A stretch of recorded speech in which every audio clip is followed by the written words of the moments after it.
ঢুকে দিয়ে তপস্যা করে, এখান থেকে গালের এপার থেকে এপারে শিখ ঢুকিয়ে দিয়ে এই দুই ধার থেকে জল নিয়ে যায়, চামড়ার ভিতর থেকে বড় বড় বড়শি 4-6খানা ঢুকিয়ে দিয়ে চড়ক ঘুরি। তাদেরকে কে রক্ষা করে? বাবা ভোলেনাথ। এই ভোলেনাথের শক্তি, যারা ভোলেনাথের উপাসক, তারা ছাড়া আর কিন্তু কেউ জানে না। আপনি এখন এক রাত থেকে দেখুন, রাত 2টো বাজে আপনি থাকতে পারবেন না, আপনি ঘুমানোই লাগবে। কিন্তু শিব চতুর্দশী রাতের দিন কি করে জাগেন? কিছু মানুষ তো বাবা ধ্যান করতে করতে কেটে যায়, যে বাবা তুমি যেন চোখে ঘুম দিও না, বাবা শুনেছি ঘুমালে নাকি স্বর্গে যেতে পারবো না, বাবা তুমি ঘুম দিও না। আমরা জাগি কেন? কেন আমরা জাগি? যে যাতে আমরা জেগে মরার পরে শিবলোকে যেতে পারি। এর জন্য তো। সত্যি কি জাগলে শিবলোকে যায়? আপনি বলছেন বাবা আমার চোখে যেন ঘুম না আসে, বাবা আমার চোখে যেন ঘুম না আসে।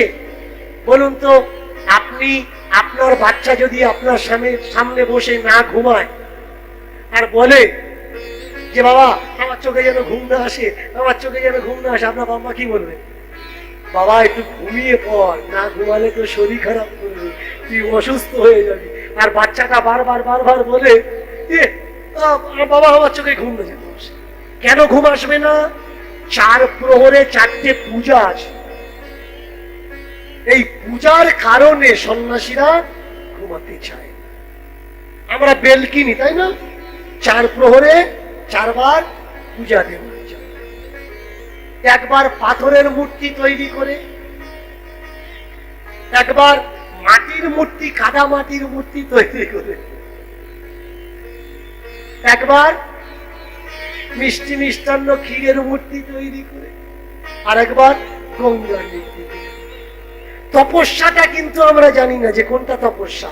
আমরা মনে করি রাত জাগতে হবে, আর তারপরের দিন যতক্ষণ সূর্য না ডুববে ঘুম পেলেও ঘুমানো যাবে। কিন্তু মাঝখান থেকে তপস্যাটা আউট হয়ে গেল। সেই শিব সাধনা ভারতবর্ষে কই? আর আছে কি? নেই। ভারতবর্ষের যে কোনো প্রান্তে আপনি যাবেন, পুরনো শিবের মন্দির খুঁজে পাবেন, কিন্তু শিবের তপস্যা আর নেই। অনেক পার্টি শিবকে তারা টেনে নিয়ে বলল শিব নাকি পরম বিষ্ণু ভক্ত, শিব পরম বিষ্ণু ভক্ত। এরা কিছু জানে? বিষ্ণুকে জন্ম দিয়েছে কে? ললাট থেকে জন্ম, তাই তো নারায়ণ। কার ললাট থেকে জন্মেছে বিষ্ণু? 7টা বিষ্ণু, 3টে ব্রহ্মা, 1টা মহেশ্বর। এই 7টা বিষ্ণুকে 3টে ভাগে ভাগ করা হয়। একটা হরি বিষ্ণু, একটা নারায়ণ বিষ্ণু, আর একটা বিষ্ণু বিষ্ণু। আগে জানতে হবে, তারপরে কথা বলতে হবে।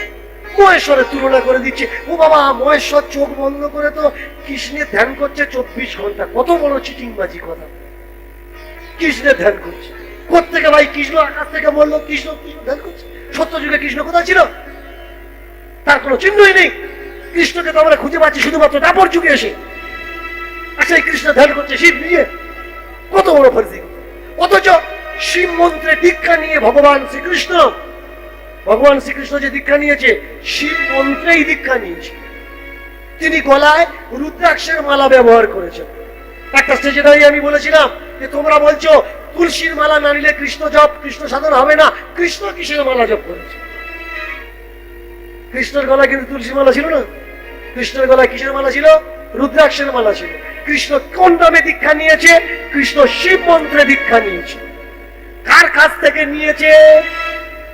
আমি বলেছিলাম, অনেকে আমার উপরে রাগ করে যে বাবা আপনি হুটহাট প্রশ্ন দেন, কেউ বলতে পারে না।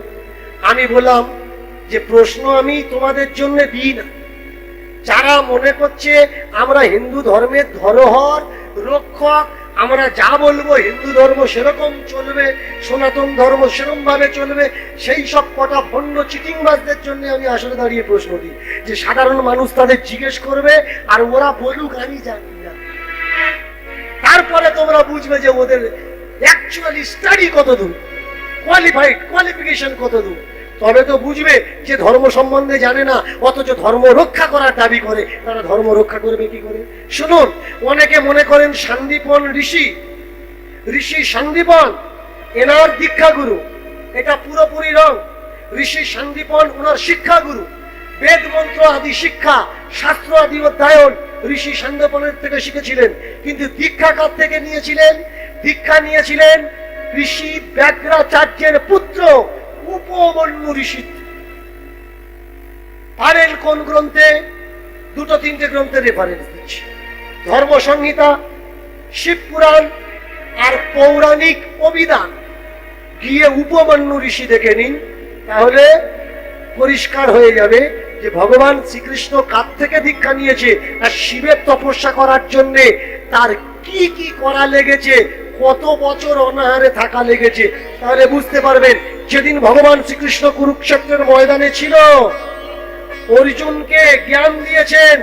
যুদ্ধ শেষ হওয়ার পরে অর্জুন জিজ্ঞাসা করছেন, ভগবান সেদিন যে সকল শব্দ সমূহ আপনি আমায় শোনাচ্ছিলেন, আমি মন থেকে শুনিনি, যুদ্ধক্ষেত্র দাঁড়িয়ে আমার মন বিচলিত ছিল, তাই সেই শব্দের প্রভাব আমার উপরে অত প্রভাবিত করতে পারেনি, আপনি পুনঃ দ্বিতীয়বার আবার বলুন।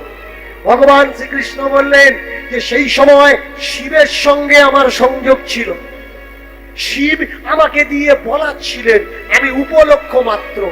তবে সেই সব কথাগুলো আমি বলবো যতগুলো আমার মনে আছে, আর যেখানে আমি ভুলে যাব আমার তৈরি করা শব্দ সমূহ আমি যোগান দেব।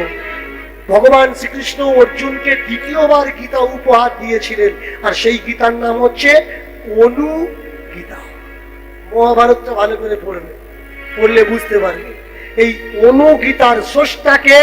এই অনুগীতার স্রষ্টা হলো ভগবান শ্রীকৃষ্ণ।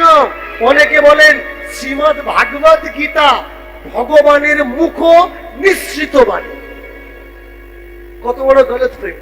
অনেকে বলেন ভগবান শ্রীকৃষ্ণ নিজে বলেছেন, কিন্তু গীতার মঙ্গলাচরণটা ভালো করে পড়ে দেখবেন, 3 নম্বর শ্লোকটা, সর্ব উপনিষদ গাব দগ্ধা বৎসা পার্থ পার্থ বৎসা দুগ্ধ গীতামৃত মহৎ।